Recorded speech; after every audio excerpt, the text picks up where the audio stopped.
இன்றைக்கு பொது காலத்தின் 13ஆம் வாரம் ஜூலை மாதம் 5ஆம் தேதி வெள்ளிக்கிழமை. இன்று தேவன் நமக்கு தரும் ஜீவ நீர் ஊற்றான இறை வார்த்தைகள் புனித மத்தேயு எழுதிய நற்செய்தி இயல் 9 இறை வார்த்தைகள் 9-13 முடிய. அக்காலத்தில் மத்தேயு என்பவர் சுங்கச்சாவடியில் அமர்ந்திருந்ததை இயேசு கண்டார். அவரிடம், என்னை பின்பற்றி வா என்றார். அவரும் எழுந்து இயேசுவை பின்பற்றி சென்றார். பின்பு அவருடைய வீட்டில் பந்தியில் அமர்ந்திருந்தபோது வரி தண்டுபவர்கள், பாவிகள் ஆகிய பலர் வந்து இயேசுவோடும் அவருடைய சீடரோடும் விருந்துண்டனர். இதை கண்ட பரிசேயர் அவருடைய சீடரிடம், உங்கள் போதகர் வரி தண்டுபவர்களோடும் பாவிகளோடும் சேர்ந்து உண்பது ஏன் என்று கேட்டனர். இயேசு இதை கேட்டவுடன், நோய் அற்றவருக்கல்ல, நோய் உற்றவருக்கே மருத்துவர் தேவை. பலியை அல்ல, இரக்கத்தையே விரும்புகிறேன் என்பதன் கருத்தை நீங்கள் போய் கற்றுக்கொள்ளுங்கள். ஏனெனில் நேர்மையாளரை அல்ல, பாவிகளையே அழைக்க வந்தேன் என்றார். ஆண்டவரின் அருள்வாக்கு. இறைவா, கிறிஸ்துவே உமக்கு புகழ்.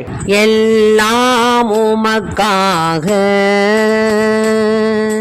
இயேசுவின் திவ்ய இருதயமே, எல்லாம் உமக்காக எந்த சிந்தனை சொல்லனைத்தும் எந்த செயல்கள் ஒவ்வொன்றும் எந்த சிந்தனை சொல்லனைத்தும் எந்த செயல்கள் ஒவ்வொன்றும் எந்த உடல் பொருள் ஆவி முற்றும் எந்த உடல் பொருள் ஆவி முற்றும் உன் புகழ் அதிமிக மகிமைக்கே எல்லாம் உமக்காக இயேசுவின் திவ்ய இருதயமே, எல்லாம் உமக்காக எல்லாம் உமக்காக எல்லாம் உமக்காக. இன்றைக்கு நம் தேவன் தரும் ஜீவ நீர் ஊற்றான இறை வார்த்தைகளை கேட்டோம். அதாவது அந்த காலத்தில் மத்தேயு என்பவர் சுங்கச்சாவடியில் அமர்ந்திருந்ததை இயேசு பார்த்தார். அவரிடம் போய், என்னை பின்பற்றி வா அப்படின்னு சொன்னார். உடனே அவரும் இயேசுவை பின்பற்றி சென்றார். அவருடைய வீட்டில் பந்தியில் அமர்ந்திருந்த போது வரி தண்டுபவர்கள், பாவிகள் எல்லாம் நிறைய பேர் வந்து இயேசுவோடும் அவருடைய சீடர்களோடு விருந்து சாப்பிட்டாங்க. இதை பார்த்த உடனே அந்த பரிசேயர்களுக்கெல்லாம் வந்ததே கோபம். என்ன இவர் பாவிகள் வரி தண்டுபவர்களோடு, அவங்களெல்லாம் அந்த காலத்தில் வரி தண்டுபவர்கள்லாம் ஒரு தீண்டத்தகாதவர்கள், பாவிகள் அப்படிங்கிற மாதிரி ரேஞ்சில் வச்சுருந்தாங்க.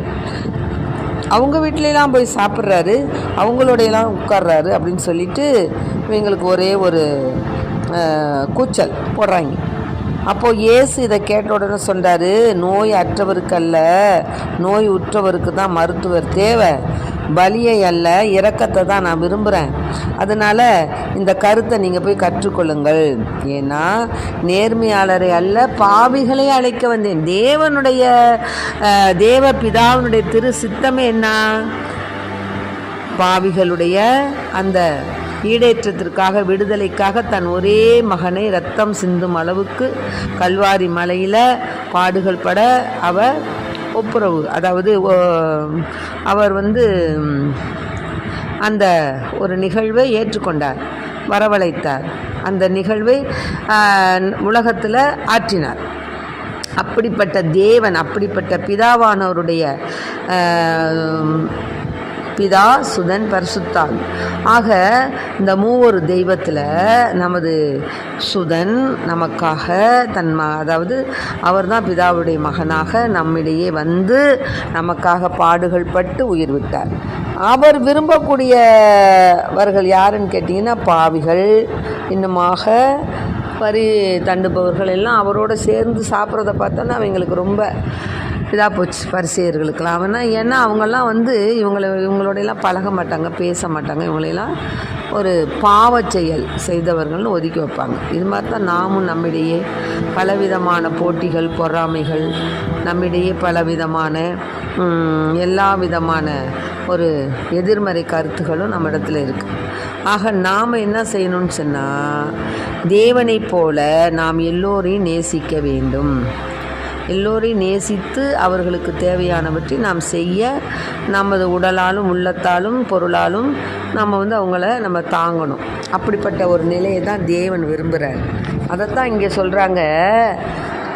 ஆமோஸ் அதிகாரத்தில் 8ஆவதுல சொல்கிறாரு. 8 6 9 12 வார்த்தைகள். அதாவது, வறியோரை நசுக்கி நாட்டில் உள்ள ஒடுக்கப்பட்டோரை அழிக்கின்றவர்களை இதை கேளுங்கள். நாம் தானியங்களை விற்பதற்கு அமாவாசை எப்பொழுது முடியும்? கோதுமையை நல்ல விலைக்கு விற்பதற்கு ஓய்வு நாள் எப்பொழுது முடிவுறும்?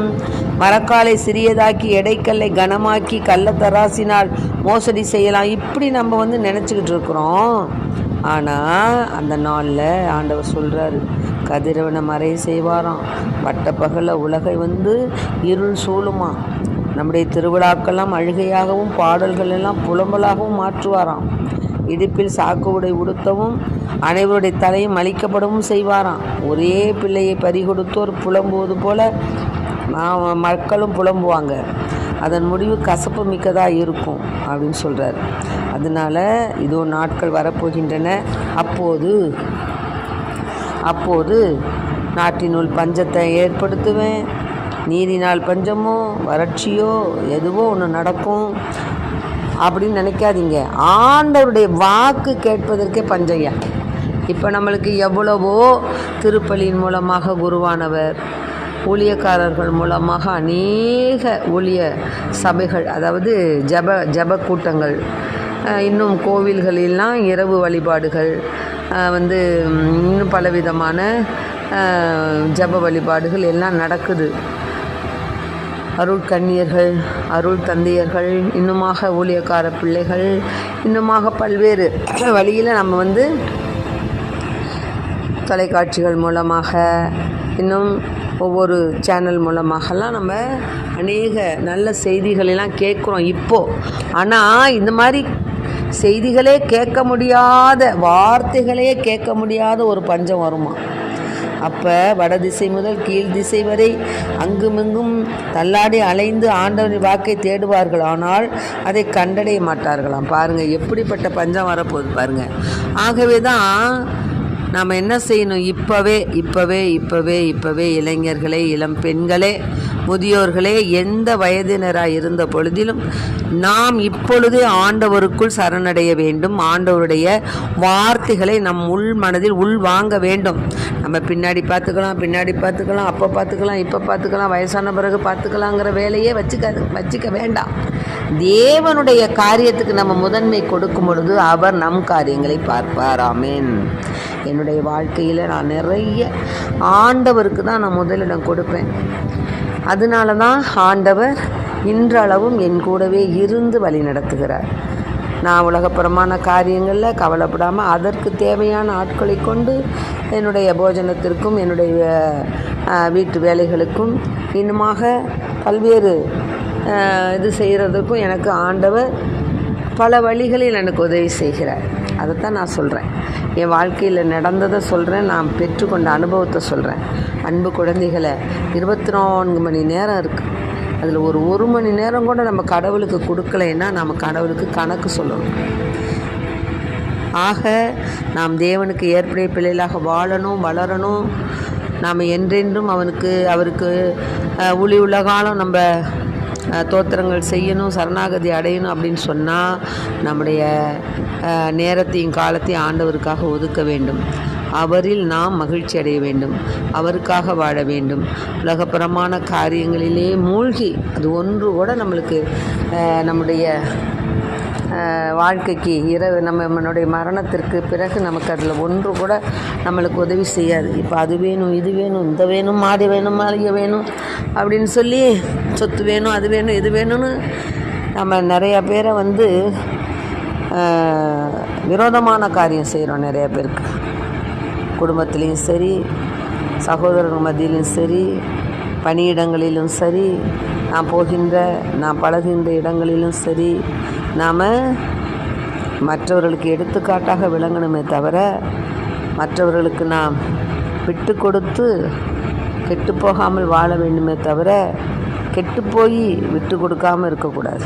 விட்டு கொடுக்காதவன் கெட்டு போவான், விட்டு கொடுப்பவன் என்ன செய்வான்? கெட்டு போவதில்லை என்ற வார்த்தைக்கு ஏற்ப ஆண்டவருடைய வார்த்தையை நான் மனதில் கொண்டு நாம் என்றென்றும் நம்முடைய வாழ்க்கையில் என்ன செய்யணும்? தேவனுடைய காரியங்களிலே நாம் முதன்மையாக அவருக்கு முக்கியத்துவம் கொடுக்கணும். அதான் திருப்பாடல் 118 சொல்லப்பட்டுவது போல 8வது வார்த்தை, மனிதர் மீது நம்பிக்கை வைப்பதை விட ஆண்டவரிடம் தஞ்சம் புகுவதே நலம். அதுபோல் எசையா 54:17, உன்னை தாக்குமாறு உருவாக்கப்பட்ட எந்த போர் கருவியும் நிலைத்திராது. அதனால் நீ என்ன செய்யணும்? உன் கடவுளாகிய ஆண்டவர் உனக்கு தந்த வாக்குறுதியின்படி உனக்கு ஆசி வழங்குவார். அதனால் நீ என்ன செய்யணும்?